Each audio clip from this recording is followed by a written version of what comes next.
Okay, so we've made it to the end of our paper. Yes, so excited. But now you need a Works Cited page at the end because obviously we've done some research and we've used some in-text citations. So now I need to know officially what information, what 3 sources that you have used in your paper.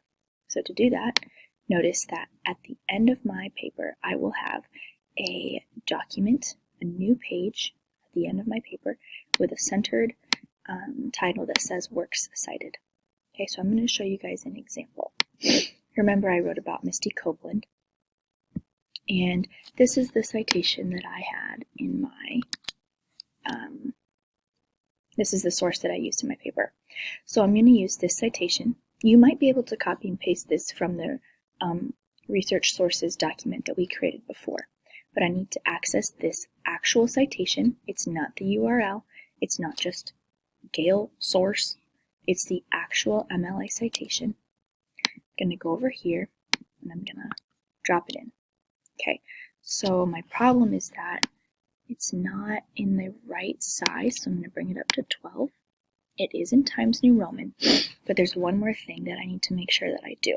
Okay, we need to format it with what's called a hanging indent. And to do that, I'm going to go to this 3 dots. We're going to go Special Indent, Hanging. And then make sure that everything is the right color. Okay, that's my first one. Now under this, I'm going to add any other citations that I've used, so up to 3.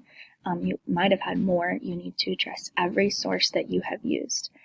The other element to this is that if you have sources, they need to be in alphabetical order.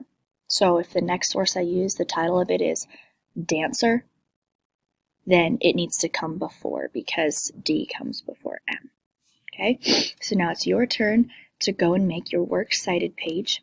When you're done, you should have 3 sources at the bottom of a Works Cited centered title, and it should be the last page in your final draft. Go get them.